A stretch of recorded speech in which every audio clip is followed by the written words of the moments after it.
O pessoal está entrando aí, eu estou admitindo aqui, tá? A gente já retoma a aula já. Vocês estão conseguindo entender, pessoal? Conversa comigo aí um pouquinho, senão eu me sinto muito sozinho.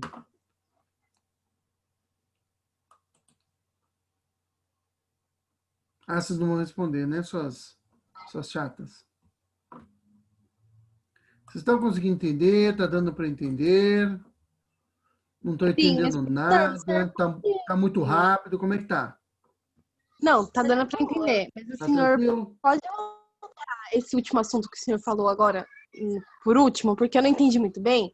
Peraí, deixa só um minutinho. Deixa eu aumentar aqui o meu volume que eu tinha baixado aqui.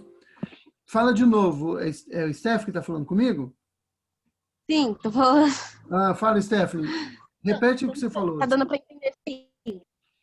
Tá Só dando para entender. pediu para voltar. Mas voltar nessa última parte que o senhor falou antes da aula acabar, porque aí eu achei um pouco rápido, porque ia dar o final da aula e eu não Aí eu entendi. corri, né? Aí eu corri. Tá, deixa eu ver se foi aquela parte da rendição da Alemanha. Foi, essa mesma. Ah, então tá. Eu já vou voltar nela já. A Fernanda está tentando ingressar aqui. Eu entendi até a parte que a Alemanha ficou parecida com a Rússia, teve o confronto interno lá, que todo mundo se revoltou. Isso. Aí foram tacar a culpa no Guilherme, não sei das quantas. Guilherme primeiro. E aí eu já. Guilherme primeiro. E Isso. aí eu não consegui. Tá, então tá. Então, deixa eu só explicar uma coisa. Embora o processo seja bastante parecido com o da Rússia, tem uma diferença, tá? A Alemanha não se tornará um país socialista, tá bom? Não nesse momento, pelo menos, tá? Mas há assim, essas ideias socialistas elas estão vigorando na Europa. Na Europa e no mundo, tá? Você tem um livro, agora eu não sei de que época que o livro é. Mas vocês podem conferir aí. Tem um livro, bastante livros, na verdade, mas eu vou falar esse que é um livro de literatura brasileira, que se vocês quiserem ler, não sei se vocês vão ter tempo para isso, mas eu acho que seria uma boa vocês lerem, é o Incidente em Antares, tá? É um livro muito legal, tá bom? É de literatura brasileira, como eu disse, mas ele fala dessa chegada dessas ideias de socialistas no Brasil, tá bom? Então, assim, essa ideia da classe operária se unir, dos trabalhadores se unirem, de fazer greve, tá? Movimento do trabalhador, de sindicatos, ela é bem legal. É legal porque, assim, ele mostra os coveiros resolveram fazer greve e aí não enterram um pessoal que morreu, umas pessoas que morreram lá, porque os coveiros estão em greve. E aí, como não enterra o pessoal, eles voltam à vida. Aí é numa cidade chamada Antares, tá? É bem legal a história, vale a pena você ler ela rapidinho. E ela fala dessa questão do socialismo chegando no Brasil. Você tem também ali, início do século XX, a Coluna Prestes, que foi uma tentativa de impor o socialismo no Brasil, início do século XX, quer dizer.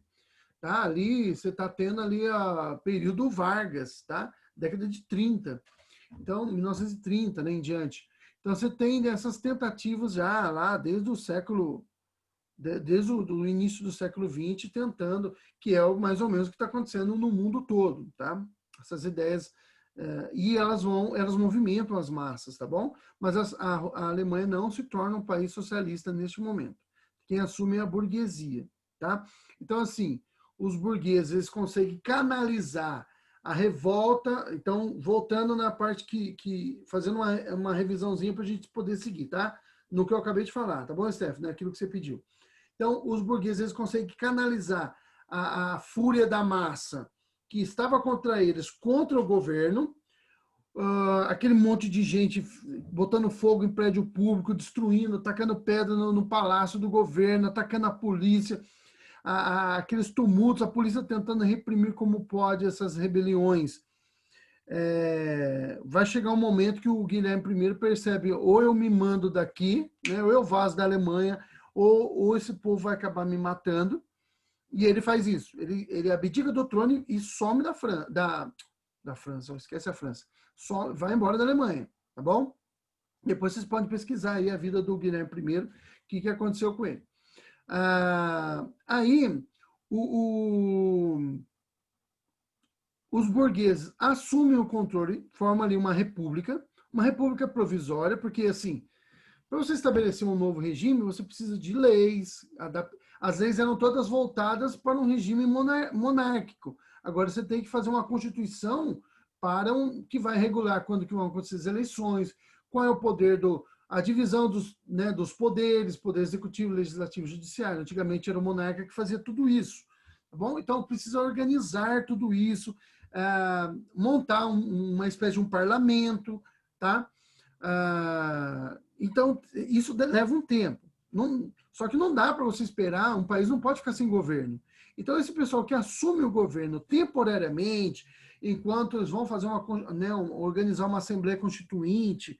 A Assembleia Constituinte é um grupo de pessoas que se juntam para fazer uma Constituição, que é aquela lei maior que rege o país, da onde derivam-se as outras leis. Tá? Todas as outras leis só podem existir por causa dessa lei maior. Por exemplo,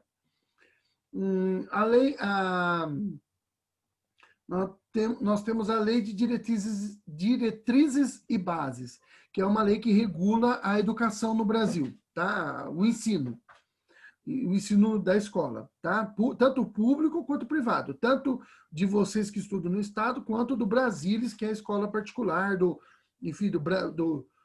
das escolas particulares. O LDB que regula tudo isso, ela que diz como que funciona, que tem que funcionar, né? A LDB, que é uma lei de diretrizes, ela só pode existir porque tem na Constituição, né, você tem um artigo que diz que todos têm direito a estudo. Então, da Constituição deriva-se essa lei que explica como que vai funcionar esse ensino. O ensino tem que estar dado, isso está lá na Constituição. Agora, como que vai fazer? Se fosse colocar isso na Constituição, a Constituição ia ficar maior ainda. Então, você faz uma lei baseada nesse artigo da Constituição, tá bom? Espero que tenha dado para entender. Bom, enquanto isso está acontecendo, os burgueses, esse novo governo alemão, chama a Inglaterra e a França, os líderes da Inglaterra e França, para negociar a paz. Inglaterra e França aceita, desde que há uma condicional aí, nós vamos até aí, nós vamos negociar a paz, mas vocês vão ter que entregar os armamentos. E a Alemanha, numa atitude de boa fé, entrega os armamentos, tá bom? Bem, onde acontece essa negociação de paz? Ela vai acontecer na cidade de Versalhes, tá? Então, eles vão para Versalhes e lá eles vão começar a negociar a paz. Então, quem vai para Versalhes? Os líderes das potências envolvidas na guerra. Então, o primeiro-ministro inglês, o premier francês, o presidente dos Estados Unidos, porque, enfim, não pode descartar o cara, e os líderes ali da Alemanha, tá? Vão lá para negociar a paz. A Itália vai também, mas o líder da Itália vai também, mas ele é meio que deixado de lado durante as negociações. Tanto é que a Itália não vai receber a promessa que ela havia recebido lá. O cumprimento não vai acontecer. Eles não vão entregar as colônias alemãs para os italianos, tá? A Itália vai ficar de mãos beijadas. Isso vai gerar um grande descontentamento entre os italianos. Além disso, o Tratado de Versalhes, durante as discussões, eles vão culpar a Alemanha por ter começado a guerra. Mas a culpa era realmente da Alemanha? Não. Quem começou a guerra? A Áustria e a Rússia. Mas a Rússia está lá vivendo a vida dela lá e é um país socialista, ninguém consegue conversar mais com a Rússia. A Áustria vai ser julgada também e também vai ser condenada, mas o peso sobre a Áustria é bem menor. Tanto é que ninguém fala muito sobre a Áustria no Tratado de Versalhes. A questão toda ali é a Alemanha. A Alemanha destruiu várias cidades inglesas e francesas. E aí a França e a Inglaterra vão culpá-la por ter começado a guerra, embora ela não tivesse sido a culpada mesmo, tá? Não foi ela que começou a guerra, de fato. mas ela ficou sendo culpada. Ela foi a última a se render, então ela vai ser a culpada. E ela vai ser obrigada a pagar todas as indenizações de guerra. Tudo que ela destruiu, ela vai ter que pagar. Tá? Então, ela vai pagar muito dinheiro para cobrir as dívidas de guerra, ou o prejuízo de guerra, melhor dizendo, causados à Inglaterra e à França. E aos Estados Unidos? Pessoal, os Estados Unidos não teve conflito em seu território. Então, os Estados Unidos não teve nenhum... teve o prejuízo de ter que mandar tropas e tudo mais, mas assim, o prejuízo dos Estados Unidos foi bem menor. Cidades inglesas e francesas foram arrasadas, alemãs também, né? Foram arrasadas, foram cidades que estavam de pé há milênios, tá bom? Porque ali na Europa você tem cidades milenares que foram arrasadas pela guerra, só virou escombro, tá? Foi bombardeio, foi tudo destruído. E aí a Alemanha teve que pagar por todos esses prejuízos. O presidente o presidente americano na época era Winston, era Wilson. E aí eu esqueci o sobrenome dele, tá? Ele propõe uma outra alternativa, não existe, né? Uma alternativa para a rendição da Alemanha. O que ele falou? Falou, olha, os Estados Unidos não. A França e a Inglaterra foram realmente arrasadas, mas a Alemanha também está arrasada. Não vamos acabar a guerra assim. Todo mundo tem que perder um pouco, tá? Vamos fazer assim, ó. Não vamos culpar ninguém. A Alemanha não precisa pagar pelas indenizações. Ela já sofreu bastante com a guerra também. Foi a culpa do Guilherme, colocou a culpa no imperador. O Guilherme já vazou. O povo que está lá agora não tem nada a ver com isso. Eles querem reconstruir, eles querem viver a sua vida. Deixe eles viverem a vida. Eu empresto dinheiro para vocês reconstruírem suas cidades. E aí a gente fica tudo na boa. Bem, essa proposta do Wilson, do presidente americano, foi chamada os pontos de Wilson.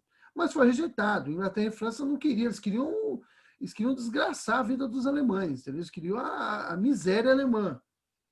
A Alemanha deu um pau neles, né, por muito tempo. Quase venceu a guerra. Tá? Se não fosse a entrada dos Estados Unidos, teria vencido. Eles não estavam dispostos a simplesmente ignorar tudo isso e deixar para lá. Eles queriam acabar com a Alemanha. Tá? Bom, as propostas do Wilson foi rejeitada. Vocês pensam que isso foi... os Estados Unidos estavam pensando só em si mesmo. Talvez, viu, pessoal? Mas eu quero dizer uma coisa para você. Os Estados Unidos fez isso na Segunda Guerra Mundial e deu muito certo. Tá? Deu muito certo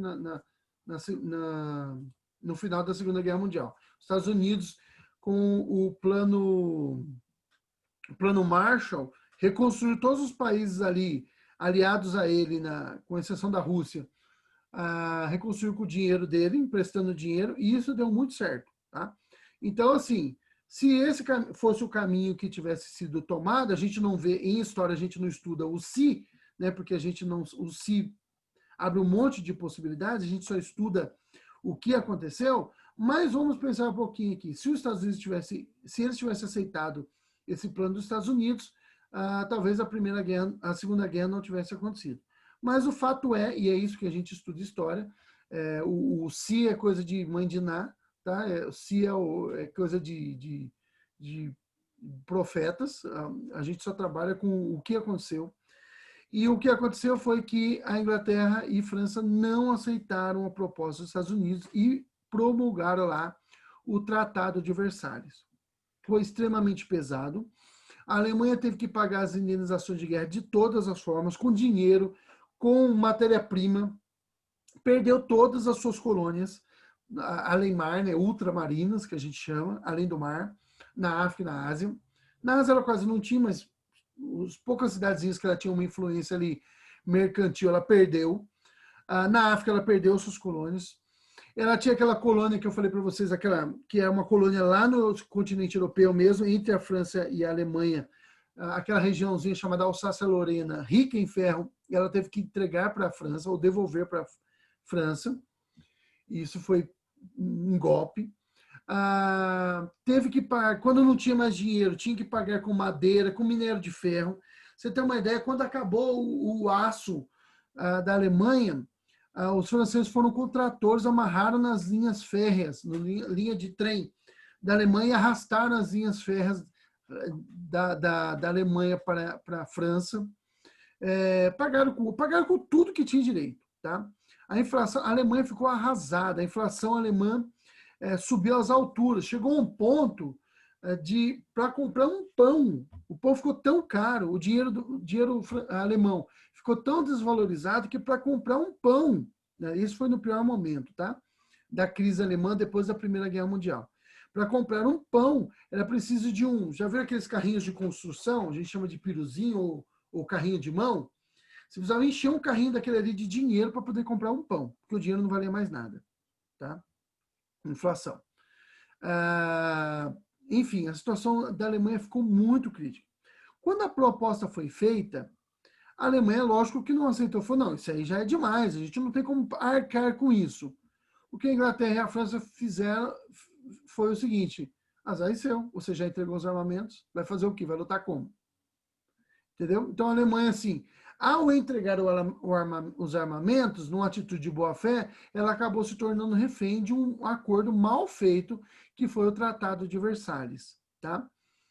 Além disso, para piorar a situação, no finalzinho, ali, na verdade, ali no século XIX, quando a Alemanha se tornou país, a Prússia se tornou Alemanha, os prussianos, eles tinham ocupado um território da Polônia, que era um país milenar também, uma nação, um reino milenar, que tinha desaparecido, tá? Por causa dessa ocupação ali com o Bismarck, né? O Otto von Bismarck, que era o estadista lá prussiano, ele tinha invadido ali a Polônia e ele foi a peça-chave ali na unificação da Alemanha, tornando a Alemanha um país, tornando aquela região da Prússia e aqueles estados alemães ali que eram independentes num país só.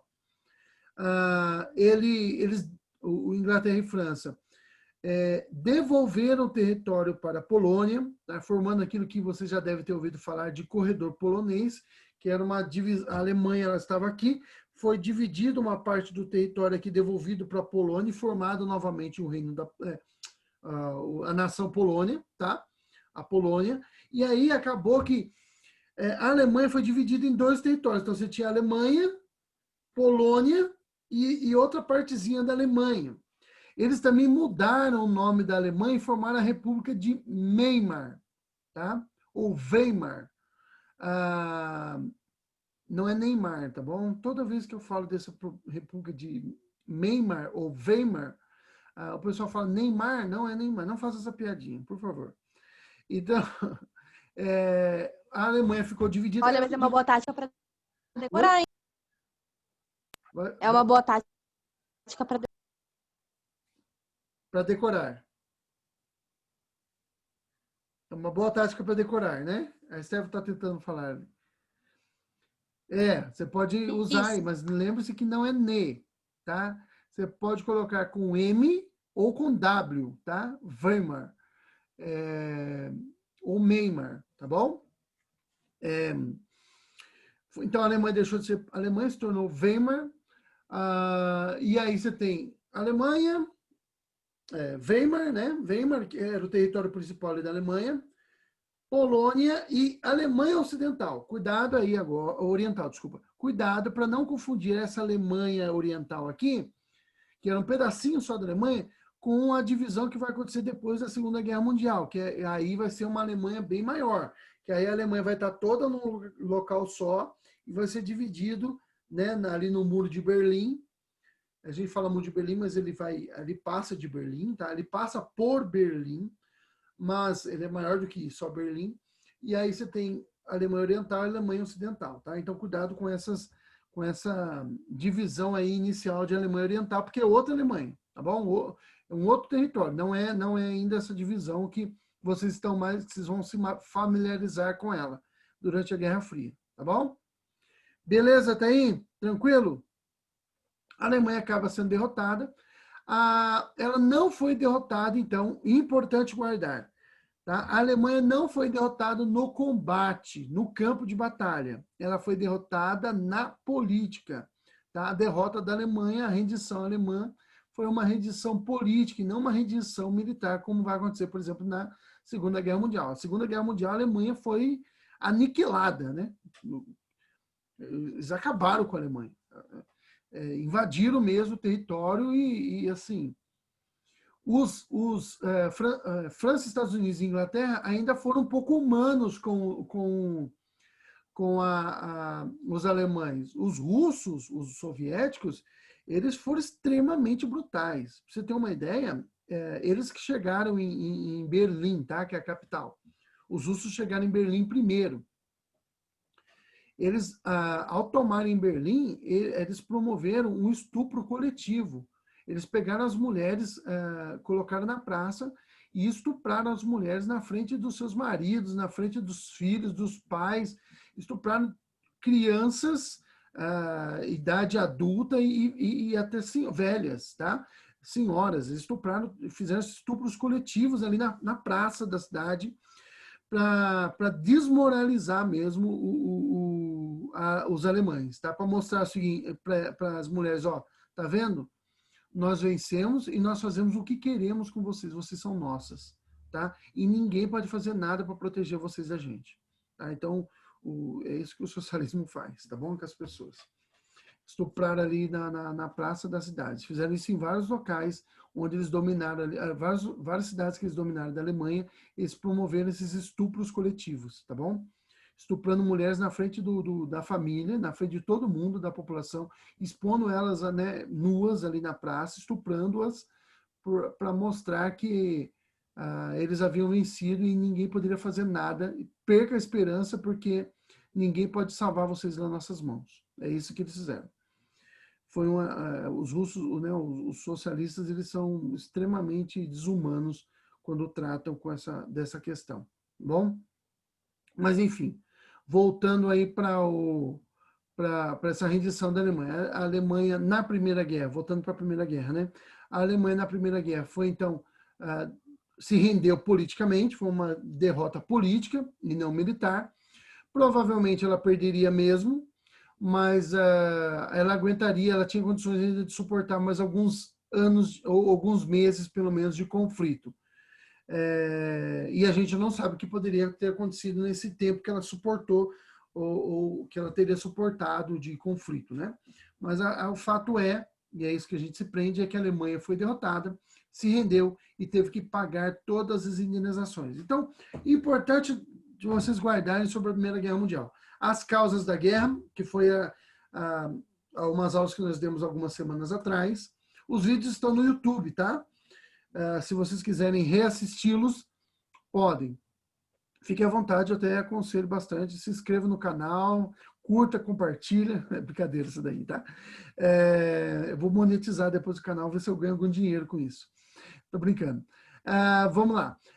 Então, elas promoveram o que é importante guardar. As causas do conflito, as três fases aí do conflito que são bastante importantes, né? A primeira fase de movimentação, a fase de estacionamento e a segunda fase de mobilização, o que permitiu essa segunda fase de mobilização, desenvolvimento de novas armas. Armas químicas, que são aquelas bombas que elas não explodem de fato, né? A explosão delas é pequena, mas elas liberam gases que o olho seu derrete, a sua pele pega fogo, tá? Aquele produto químico, quando entra em contato com a sua pele, elas são horríveis, não só pelo estrago de matar a pessoa que ela faz, mas porque elas matam com muita dor. E assim, com quantas pessoas tenham medo da morte, embora elas tenham medo da morte, elas têm muito mais medo de morrer com dor, tá? Então, isso causava um impacto na moral. Moral de tropa é uma coisa muito importante, tá? Se a sua tropa acha que pode vencer, você tem chance de manter-se em combate. Agora, se a sua tropa acha que vai perder, ou está com medo de lutar porque tem medo de se machucar, aí como é que o soldado vai lutar com medo? Entendeu? Com medo a gente sempre tem, mas com pavor, tá? A tropa não se mexe. O pavor, ele não consegue, você não consegue reagir sobre pavor, né? Então, esse era um dos grandes trunfos aí dessas novas armas biológicas, ou seja, ela explode e libera um agente biológico lá, um vírus ou contamina-se água, entendeu? Para que as pessoas ao bebê-la peguem doenças ou fiquem envenenadas, tá? Então essas armas aí vão obrigar os soldados a saírem das trincheiras e ir para o tudo ou nada. Aviões são adaptados para o uso em combate. Inclusive, se eu não me engano, o primeiro país a utilizar aeronaves em combate, não para lutar, mas para espionagem, foi o Brasil, tá? Utilizando na Guerra do Paraguai. Tá? Não tinha mísseis para ser lançados, mas eles sobrevoavam as áreas de combate e observavam como estavam as tropas paraguaias e tudo mais. E eles também utilizaram na Primeira Guerra Mundial, mas aí já para combate mesmo, né? Com metralhadoras e bombas que eram... Você não tinha mísseis que iam, né? Projéteis que iam para frente, mas você jogava, derrubava bombas em cima de tropas, em cima de cidades e tudo mais. Tanques, novos tipos de tanques, já haviam blindados, já haviam tanques de guerra, mas esses novos tanques conseguiam andar por cima da trincheira, né, e sair das trincheiras, então acabava com as tropas dentro da trincheira. Submarinos e novos tipos de navios, essa nova tecnologia empregada na guerra obriga os soldados a irem para o tudo ou nada. Isso é importante guardar. Essas questões aí, a entrada da Itália como a grande traidora, né, grande traíra aí da Primeira Guerra Mundial, e depois também vai acontecer, acontece a mesma coisa na Segunda, um pouco diferente, mas acontece. A saída da Rússia por causa da sua Revolução Socialista e a entrada dos Estados Unidos para poder preservar ali garantir o pagamento das suas, né, da venda dos seus produtos para os ingleses, tá bom? Então, essas questões são importantes. E o Tratado de Versalhes. É isso que você precisa guardar da Primeira Guerra Mundial, tá bom? O final, né, o que o Tratado de Versalhes previu? Pagamento da indenização de todas as formas possíveis, com terras, entregando as colônias, com minérios, onde tinha minério, com ferro, extraiu o ferro e mandava o ferro para a França, para a Inglaterra, tá? Pagou com dinheiro, pagou com minério de ferro, com ouro, com prata, com madeira, com tudo que era possível, né, com todos os tipos de minérios possíveis, com comida, mandou, né, trigo para os países vencedores. Então, isso destruiu, acabou com a economia alemã, e a Alemanha acabou sendo vencida por causa dessa rendição política e não por causa das tropas terem sido derrotadas de fato. Tá bom? Isso vai causar um grande problema lá para a Alemanha, que vai acabar possibilitando a chegada do Hitler ao poder. Tá?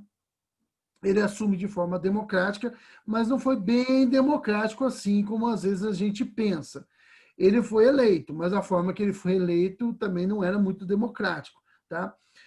Eles promoveram assim os sindicatos que estavam todos ligados ao Partido dos Trabalhadores Alemães, né, o partido nazista. Eles destruíam bairros onde eles sabiam que as pessoas não iam votar nele, impediam essas pessoas de votar. Então, assim, surravam pessoas e obrigavam elas a votarem no nazismo, no partido nazista, tá? Então, assim, foi democrático, entre aspas, tá? Não foi tão democrático assim. Você tinha ali uma coerção da população, obrigando-as a votar no Partido Socialista Alemão, né, que é o partido nazista. Tá? Pessoal, acabou aqui a Primeira Guerra Mundial, faltam 10 minutos de aula. Vocês querem fazer alguma pergunta, alguma coisa? Que eu não quero entrar em outro assunto para a gente não... Porque 10 minutos não dá nem para começar. Vocês querem falar alguma coisa, comentar alguma coisa, querem fazer perguntas? Aproveita aí, façam perguntas, senão fico só eu falando e vocês não falam nada e eu acho que vocês estão dormindo. A única que fala comigo aqui é a Stephanie. Não tem pergunta nenhuma? Professor, eu só queria relembrar para ver se eu entendi mesmo. O Aham. senhor falou das causas que iniciaram a Primeira Guerra. Foram a morte do Francisco Ferdinando, que foi o estopim. Isso, foi a Teve o última comércio, causa. que não tinha mais comércio. É isso? Que Não não é que tinha não mais tinha, comércio. né? Não é que não tinha Era pouco. comércio. Isso, era pouco na Europa e eles queriam estabelecer, as potências, os países europeus queriam, não todos, tá? Vai falar, por exemplo, da Bulgária. Não, coitada da Bulgária, era terra de. Não era. Na preocupação deles não era essa, tá? Era sobreviver. Então, Croácia, esses caras estavam ali tentando sobreviver, tá? Então, não era preocupação desses países, era preocupação de quem? Inglaterra, tá? Da Alemanha, da França, da Rússia, tá bom? Da Bélgica. Esses países estavam preocupados em manter relações comerciais e estabelecer impérios, tá? Estabelecer regiões sob o seu domínio. Pode continuar. Você Certo. entendeu? E entendi sim. E aí a Rússia se dizia defensora do pan-eslavismo e começou uma guerra com a Áustria-Hungria. É isso? Isso. Porque, na verdade, era assim. Pode manter seu microfone aberto, se você quiser. A Áustria-Hungria, ela era aliada da Alemanha e da Itália. E ela tinha pretensões imperialistas, ou seja, de dominar a região ali da Península Balcânica. A Península Balcânica fica na Europa, tá? Só que é uma terra ali, assim, era considerada uma Europa de segunda classe. A parte oriental da Europa é uma parte pobre, tá bom? A parte ali da Iugoslávia, da Eslováquia, Eslovênia, essa região ali, Macedônia, Grécia, no século XIX e século XX, elas eram regiões pobres, elas tinham acabado de se libertar do Império Otomano, o Império Turco-Otomano, ali da Turquia ali. Eles queriam retomar a região, os países ali, a Rússia tinha pretensão de dominar a região, a Áustria tinha pretensão de dominar a região, tá? E eles mesmos queriam dominar uns aos outros. Então ali era uma tensão brava ali, entendeu? Você tem três religiões ali fortes: o cristianismo católico, o cristianismo ortodoxo e o islamismo, né? O Islã, os muçulmanos. O povo ali também, você tem um povo ali meio turco, né? meio árabe, você tem um povo europeu, tá? Então você tem ali aquele conflito étnico. Então você tem um conflito étnico, conflito político, conflito econômico, porque eles são pobres, tá? E o conflito religioso, que é bastante tenso, se você pensar na tensão que há entre catolicismo e islamismo, tá? O cristianismo e islamismo. E aí a Áustria envia o Francisco Ferdinando para uma viagem diplomática e ele é morto. Por isso ela declara guerra à Bósnia. E aí a Rússia se declara guerra à Áustria, dizendo, olha, não, os bósnios estão sob minha proteção, eles são eslavos e eu sou o protetor dos eslavos. Se você quiser guerra lá, vai ter guerra comigo. E aí envolve todo mundo. Pode continuar. Deu para entender essa parte?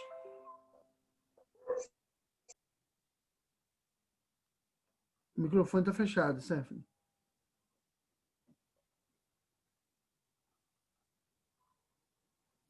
Deu sim, professor, que o microfone.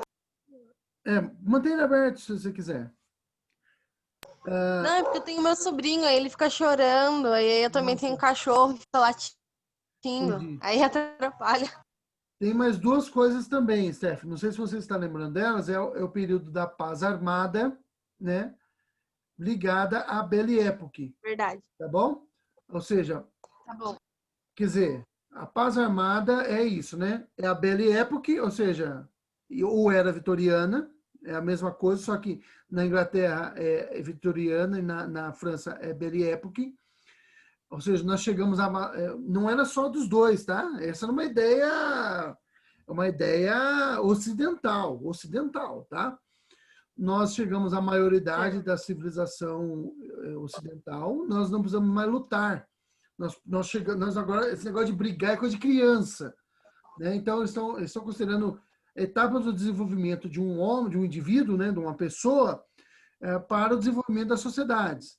Nós, quando a gente era criança socialmente, né, a sociedade era infantil, era criança, ela vivia brigando, a criança briga. Mas quando você chega ao adulto, você para de brigar, você começa a negociar, você faz política.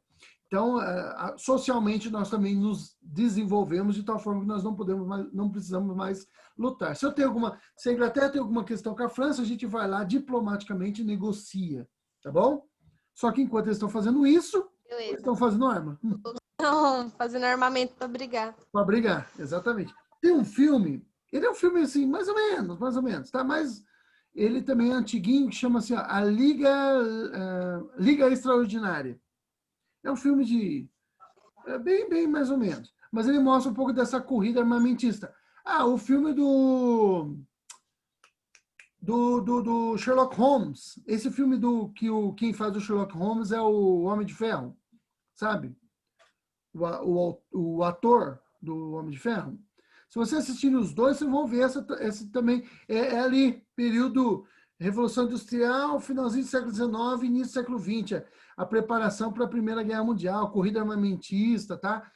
Quando um desenvolve melhor, o outro já fica sabendo que quer competir porque eles estão se preparando para uma guerra. Enquanto eles estão falando, não, a gente não vai lutar mais. Esse negócio de povo primitivo. Né? A gente é um povo desenvolvido.